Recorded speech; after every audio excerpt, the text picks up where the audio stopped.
বন্ধুরা, তোমরা সবাই কেমন আছো? আশা করি অনেক বেশি ভালো আছো। বন্ধুরা, আমার স্বামী একজন প্রবাসী মানুষ ছিলেন।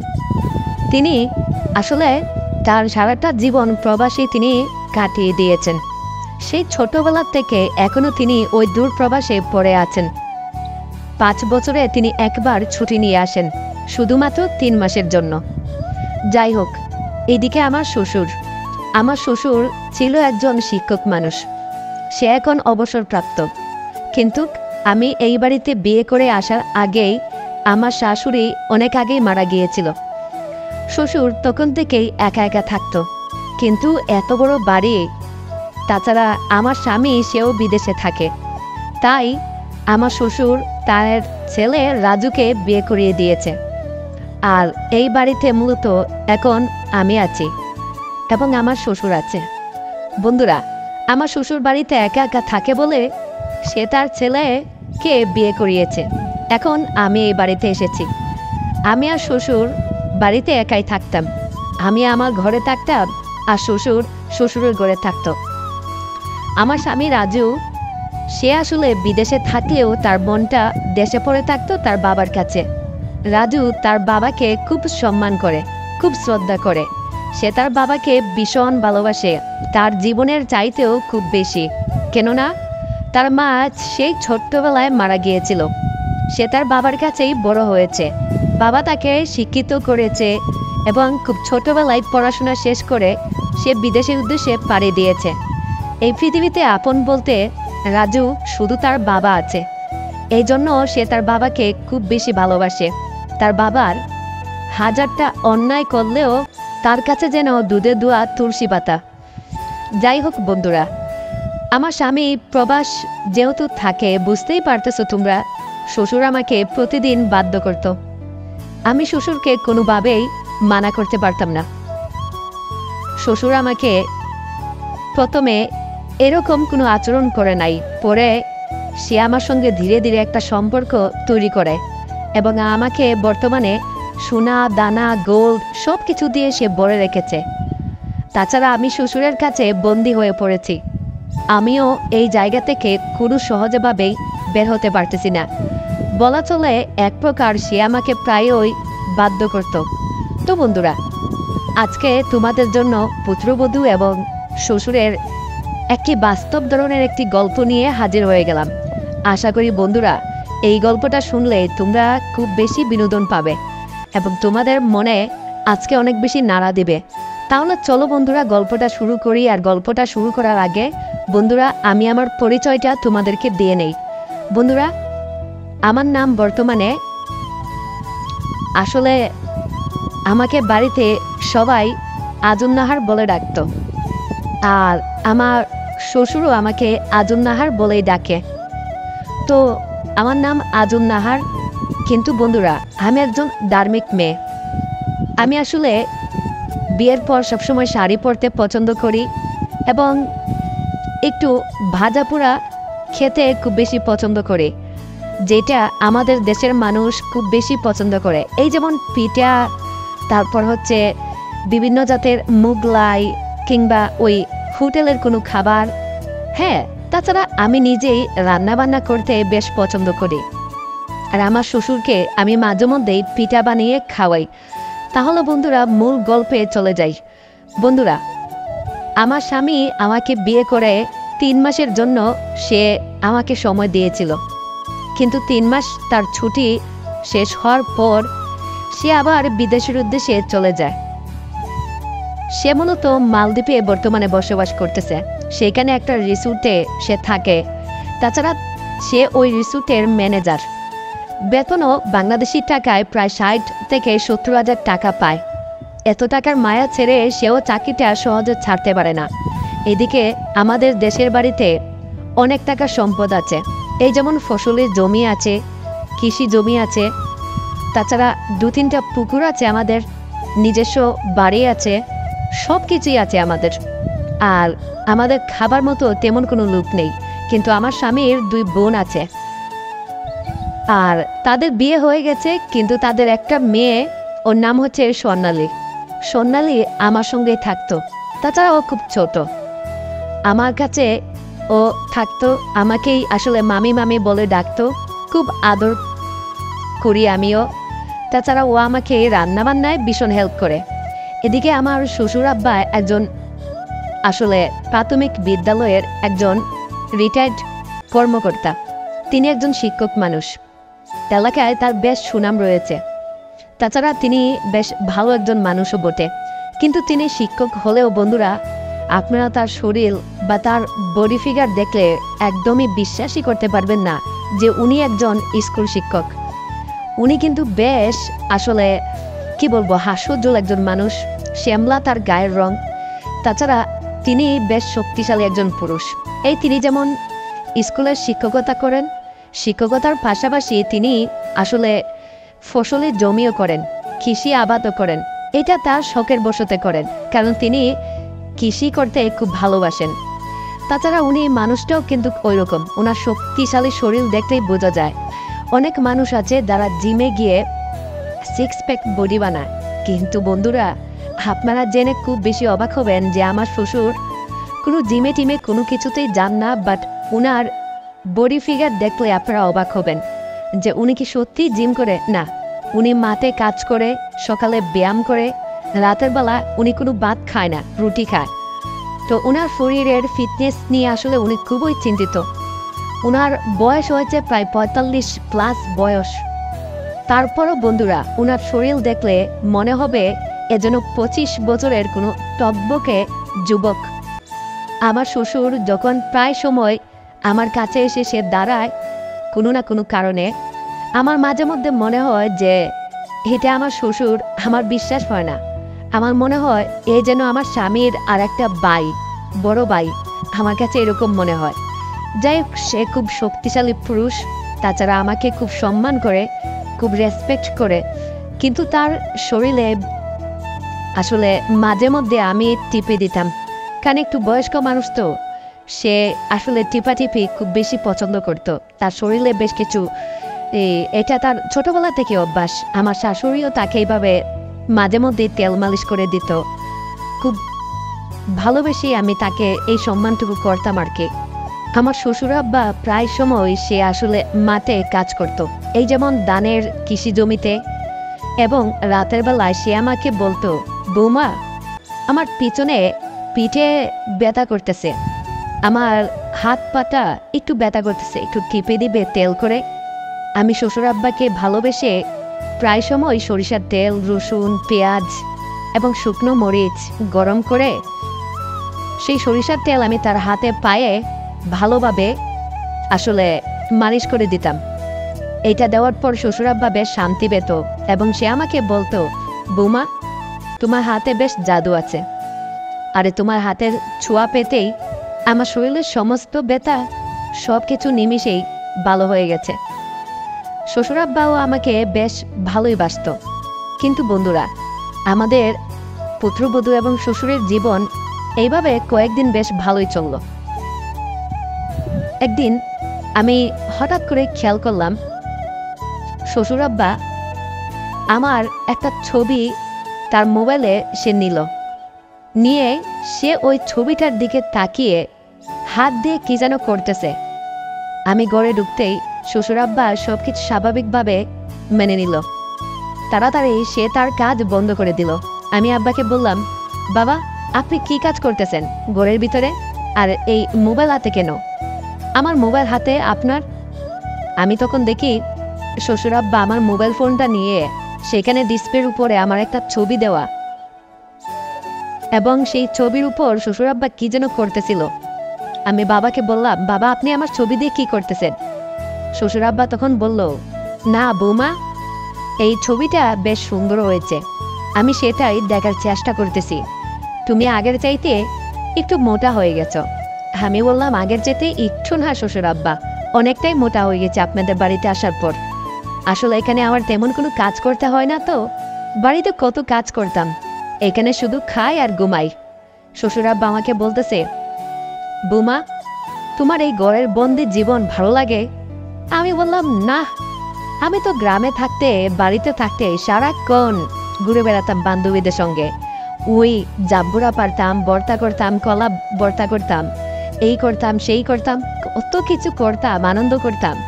আর এখানে এসে একেবারে ঘরবন্দি, ভালোই লাগে না।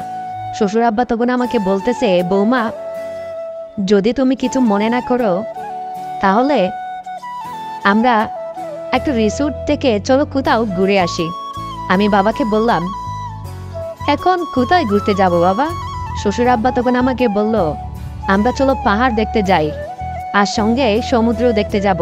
শুনো, ওইখানে বেশ কিছু দামি দামি রিসোর্ট পাওয়া যায়, আমরা সেখানে 2-3 রাত থেকে আসব। শ্বশুর আব্বার এমন কথা শুনে আমি ভাবলাম, আমি আগে বন্ধুরা যখন স্কুলে পড়াশোনা করতাম খুব ঘুরতে মন চাইতো, পাহাড় দেখতে মন চাইতো, সমুদ্র দেখতে মন চাইতো, কিন্তু মা বাবা আমাকে কখনোই পারমিশন দিত না। তারা বলতো বিয়ে কর, বিয়ে করলে স্বামীর সঙ্গে তারপরে ঘুরবি। কিন্তু বিয়ের পরে তো স্বামীর দেখাই পাইনি, সে তো বিদেশে পড়ে আছে। যাক, শ্বশুর আব্বা যেহেতু এই কথাটা বলছে আমি একটু যাই। শ্বশুর আব্বাকে বললাম, কিন্তু বাবা আমার কাছে তো টাকা পয়সা।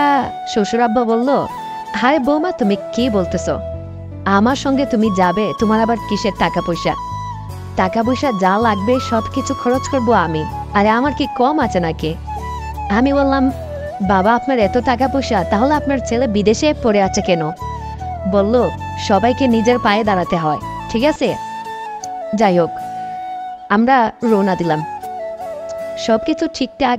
এরপর আমরা পাহাড়ে একটা রিসোর্ট বুক করলো শ্বশুর আব্বা। তারপর বন্ধুরা ওই রিসোর্টে আমরা উঠলাম। বাহ, কি সুন্দর মেঘের খেলা, কত সুন্দর পাহাড় আমরা দেখতেছি। আর আমরা এই পাহাড়টা মূলত গিয়েছিলাম মেঘালয়তে, ইন্ডিয়ার, এটা মূলত আসামের রাজ্যে সম্ভবত পড়েছে মেঘালয়। সেখানে যাওয়ার পর একেবারে নিরিবিলি একটা রিসোর্টে আমরা উঠেছি, যেটা একেবারেই পাহাড়ের অনেক উপরে, এবং নিচ থেকে সুন্দর কিছু ভিউ দেখা যায়, যা হচ্ছে একেবারে দুধসাগরের মতো। শ্বশুর আব্বাকে আমি বললাম, আপনি আমাকে এত বড় রিসোর্টে নিয়ে এসেছেন, তাও এত নিরিবিলি। সে আমাকে বলল, এই নিরিবিলিতে আসার জন্যই তো আমরা এখন আমাদের নিজেদের কাজটুকু করতে পারবো। আমি তখন শ্বশুর আব্বাকে বললাম, নিরিবিলি আসার জন্য কি কাজ করবেন? শ্বশুর আব্বা বলল, ও তুমি বুঝবে না, আসো। যখন রাত গভীর হলো, হঠাৎ করেই লক্ষ্য করলাম যে আমি যখন রুমে ঘুমাচ্ছিলাম, কেউ একজন আমার খুব কাছে আসার চেষ্টা করতেছে। হঠাৎ করে ঘুম ভাঙতে দেখি শ্বশুর আব্বা। আমি বাবাকে বললাম, বাবা আপনি হঠাৎ এত রাতে আমার ঘরে? শ্বশুর আব্বা বলল, তেমন কিছু না বৌমা, আমি দেখতে এসেছি তুমি এই এত বড় রিসোর্টে একা একা রুমে কেমন করে আছো, তুমি ভয় টয় পাচ্ছ কিনা এইটা জাস্ট দেখতে এসেছি। আমি বললাম, না আমি তো তেমন কোনো ভয় পাচ্ছি না। কিন্তু শ্বশুর আব্বা বলল, শোনো বৌমা, এটা পাহাড়ি অঞ্চল, এখানে অনেক কিছু থাকবে, আমি তোমার ঘরে থাকি। আমি বললাম, আপনি আমার ঘরে কি করে থাকবেন, আমি একটা মেয়ে মানুষ। তখন সে বলল, আরে তুমি কি আমার অপরিচিত নাকি? তুমি আমার পরিচিত, তাছাড়া আমি তোমার শ্বশুর। শ্বশুর আব্বা অনেক কিছু কথা কাটাকাটির পর সে আমার রুমে থাকলো, মানে এক প্রকার জোর করেই সে থাকা শুরু করে দিল। যাই হোক, যখন রাত কিছুটা গভীর হলো, সে আমার দিকে বিভিন্নভাবে অজুহাত দেখিয়ে হাত বাড়ানোর চেষ্টা করতেছে। আমি বাবাকে এত করে নিষেধ করার পর ওই রাতে সে আমাকে কোনোভাবেই ছাড়লো না বন্ধুরা। সব শেষ, আমি শ্বশুর আব্বাকে একটা কথাই বললাম, আব্বা আপনি এই গহীন পাহাড়ে কি আমাকে এই কাজ করানোর জন্যই নিয়ে এসেছেন? শ্বশুর আব্বা তখন আমাকে বলল, বৌমা আমার ছেলে রাজু সে বিদেশে থাকে, 5 বছর পর পর একবার আসে, আমার কি ইচ্ছে নেই আমার নাতিপুতির মুখ দেখার? বৌমা তাছাড়া তোমার শাশুড়ি অনেক আগেই মারা গেছে, যৌবন বয়সে আসলে বিয়ের কি সুখ শান্তি সেটা আমি খুব একটা বেশি উপভোগ করতে পারি নাই। বৌমা এই বয়সে এসে আমি কার কাছে যাব, কি বলবো, আমি কোনো কিছুই আসলে বুঝে পারি না। বৌমা তুমি অনেক সুন্দরী একটা মেয়ে, আগের চাইতে বেশ মোটা হয়েছ, তাছাড়া তোমার শাশুড়ির সঙ্গে তোমার বেশ কিছু মিল আছে। বৌমা তুমি আজকে রাতটা আমাকে একটু দাও না, তুমি আর আমাকে মানা করো না। আমি শ্বশুর আব্বাকে বললাম, বাবা এটা আপনি কি বলতেছেন? তার মানে এতদিন আপনি আমাকে মনে মনে এই টার্গেট করেছেন? শ্বশুর আব্বা তখন বলতেছে, টার্গেট তো করেছে অনেক আগে থেকে, কিন্তু বৌমা তোমাকে কখনো মুখ খুলে কোনো কিছু বলতে পারি নাই। তাই আজকে ভাবলাম তোমাকে একটু দূরে কোথাও ঘুরতে নিয়ে যাব, এবং সেই বাহানায় তোমার সঙ্গে আমার একটা কিছু হয়ে যাবে। দেখো বৌমা, আমার তো টাকা পয়সা কম নেই। এই বাড়িতে বিয়ে করে আসার পর তোমার স্বামী তোমাকে কি দিয়েছে? স্বর্ণও দিতে পারে নাই। তাছাড়া এখন স্বর্ণের যে দাম, আমি তোমাকে নেকলেস থেকে শুরু করে সব কিছু দেব।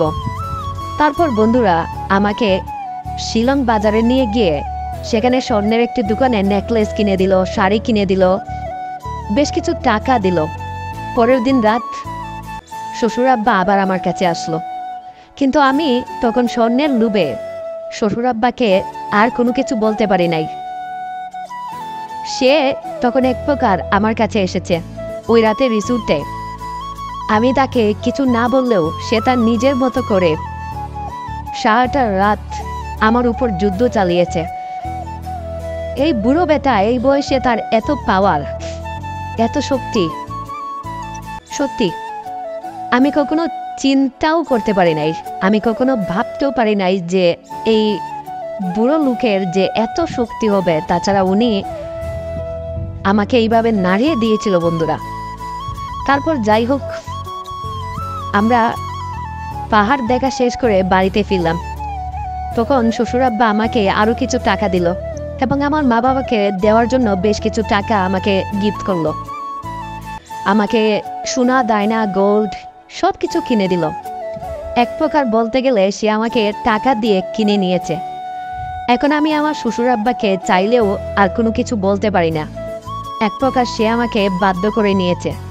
এভাবে দিনের পর দিন, রাতের পর রাত, আমার মন চাইলেও মন না চাইলেও সে আমাকে এক প্রকার সে বাধ্য করত। প্রতিদিন প্রতি রাত আমাদের ভিতরে এরকম একটা কাণ্ড হতো। আমি শ্বশুর আব্বা এইভাবে সে প্রতিদিন আমার সঙ্গে থাকা শুরু করত। এদিকে আমার স্বামী প্রায়শই সে আমাকে 10টা থেকে ফোন করতো ভিডিও কলে। স্বামী বিদেশে থাকে, সে অনেক কিছু দেখতে চাইতো, কিন্তু আমার শ্বশুর আব্বা সে রাতের 8টা থেকেই শুরু করতো আমার সঙ্গে। আমি একদিন শ্বশুর আব্বাকে বললাম, বাবা আপনার ছেলে তো বিদেশে থাকে, সে সারাদিন কাজ কাম শেষ করে রাতের বেলায় আমাকে একটু কল করে, তাকে একটু সময় দিতে হয় আব্বা। বুঝেন তো সে বিদেশে থাকে, তাকেও কিছুটা দেখাতে হয়, সে দেখে দেখে হয়তো নিজেই কিছু একটা করে আর কি। শ্বশুর আব্বা বলল, তুমি সব কিছু করো, আমি মোবাইলের পাশে আছি। সেদিন আমি আমার স্বামীকে সব কিছু খুলে দেখাচ্ছিলাম, সেও খুব মজা পাচ্ছিল। আমি দেখলাম আমি যখন আমার স্বামীকে সব কিছু খুলে দেখাচ্ছিলাম, তখন শ্বশুর আব্বার তার এমন একটা অবস্থা হয়েছে কি আর বলবো বন্ধুরা। যাই হোক, ওই রাতে শ্বশুর আব্বা আমার উপর আবার ফায়ার হলো। আমি বাবাকে বললাম, বাবা আপনার এত সুন্দর একটা বডি, এত সুন্দর আপনার শক্তি, তাহলে আপনি তো আর একটা বিয়ে করলেই পারতেন। শ্বশুর আব্বা তখন বলল, না হারে মা, আমি চাইলেই তো আর একটা বিয়ে করতে পারি, কিন্তু আমি তো একজন শিক্ষক মানুষ, তাছাড়া এই এলাকাতে আমার একটা সম্মান আছে। আমি যদি আর একটা বিয়ে শাদী করি, অনেকেই আমাকে অনেক খারাপ ভাষায় অনেক কিছু বলবে। তাছাড়া তোমার শাশুড়ি মা মরে গেছে, আমি এখনো বিয়ে শাদী করি নাই, ছেলেকে মানুষ করতে করতেই তো আমার সময় শেষ। কিন্তু আমি যদি এই বয়সে আরেকটা বিয়ে করি, তাহলে কি হবে বলো তো? অনেকেই আমাকে খারাপ ভাববে, বলবে এই বেটা বুড়ো বয়সে এসে বেটার বিমরতি ধরেছে। পাড়াপড়শি অনেকেই অনেক কথা বলবে, তাছাড়া ওরা আমাকে সম্মান করে, আমি চাই না যে কেউ আমাকে অসম্মান করুক। তখন আমি বললাম, তাহলে আপনি আমার সঙ্গে এটা। তখন বলল, তুমি আমার ঘরের মানুষ, আমার পুত্রবধূ, তোমাকে আমি টাকা পয়সা সব কিছু দিব, তুমি কারো কাছে কোনো কিছু বলবে না। এলাকায় আমার সম্মান ঠিক থাকলো, আর আমার ঘরের কাজও চললো। আমার শ্বশুরের এমন বুদ্ধি দেখে আমি তো রীতিমতো অনেকটুকু অবাগী হয়ে পড়লাম, যে বুড়ো বেটার এত বুদ্ধি, হ্যাঁ বেটা রাখে কই। যাই হোক বন্ধুরা, একদিনে আমার শরীরটা খুব খারাপ ছিল, আমার কোনো কিছুতেই ভালো লাগতেছিল না। তাছাড়া শ্বশুর আজকে আমাকে খুব বেশি প্যারা দিচ্ছে আজকাল। কিন্তু সেদিনও শ্বশুর আব্বা আমাকে বাধ্য করেছে। আমি চাইলেও না চাইলেও সে আমাকে এইভাবে প্রতিদিন প্রায় বাধ্য করত।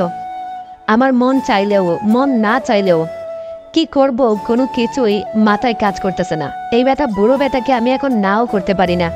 আমি শ্বশুর আব্বাকে সেদিন হাত জোর করে না করেছিলাম, কিন্তু সে সেদিন রাতে কোনো কিছুই শুনে নাই, সেদিন সে কোনো কিছুই বুঝে নাই। আমার স্বামী যখনই দেশে আসে বন্ধুরা, দেশে আসার আগে আমাদেরকে ফোন করে আসে যে কবে আসবে, কি নাগাদ আসবে। এদিকে প্রায় 3 বছর হয়ে গেছে আমার স্বামী, সে কিন্তু বিদেশে আছে। কিন্তু সেদিন হঠাৎ করেই আমি আর আমার শ্বশুর আমরা আসলে ঘরে শুয়েছিলাম। তাছাড়া দিনের বেলা আমাদের ঘরের দরজা খোলাই থাকে। শ্বশুর আব্বা আমার পাশে ঘুমিয়েছিল আর আমিও ঘুমিয়েছিলাম বাবাকে জড়িয়ে ধরে। হঠাৎ করে আমার স্বামী চলে আসলো। সে কোনো কিছু আগে থেকে বললও না যে কবে আসবে, কি করবে, কোনো কিছু জানায়নি।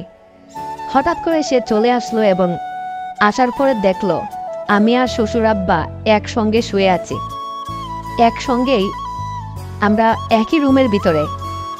আমার স্বামী রাজু সেদিন এই দৃশ্যটা দেখে সে সেদিন অনেকটা অবাগী হয়ে পড়েছিল যে আমরা এটা কি করতেছি। তারপর আমার স্বামীকে আমি বললাম, তুমি এইভাবে হঠাৎ করে এইভাবে চলে আসলে যে, এর আগে তো কখনো এইভাবে আসো নাই।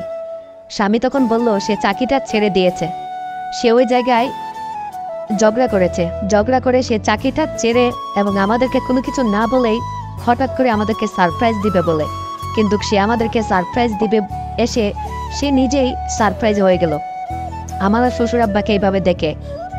কিন্তু শ্বশুর আব্বার কোনো দোষই যেন তার কাছে কোনো দোষ না, সে তাকে কখনোই ওই চোখে দেখে না। যাই হোক, এরপর বন্ধুরা যা হবার তাই হলো।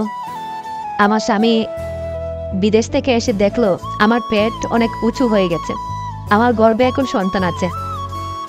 আমার স্বামী সব কিছু বুঝতে পারতেছে যে এই সন্তানটা আর কেউ না, আমার শ্বশুরের। সে সব কিছু জানার পরেও তার বাবাকে সে কোনো কিছু বলল না। এদিকে সে আসার 2 মাসের ভিতরেই আমার সন্তান হলো। তারপর আর কি, আমি আমার স্বামীকে প্রায়ই লুকিয়ে শ্বশুরকে সময় দিতাম, কেননা আমার স্বামী সে অনেক দিন বিদেশে থাকার কারণে এবং সে হাত দিয়ে ওই কাজ করার কারণে একটু দুর্বল হয়ে পড়েছিল, যেটা তার একটু সমস্যা হচ্ছিল। তো বন্ধুরা, আজকের গল্পটা তোমাদের কেমন লাগলো শ্বশুর এবং পুত্রবধূর, অবশ্যই কমেন্ট করে জানাবে। আর তোমরা কেমন গল্প শুনতে চাও চাইলে আমাদেরকে সেইটাও বলতে পারো। আমরা চেষ্টা করব তোমাদের জন্য দারুণ কিছু গল্প নিয়ে আসার জন্য। তো আজকে মতো এই পর্যন্তই। ভালো থাকবে, সুস্থ থাকবে, টাটা।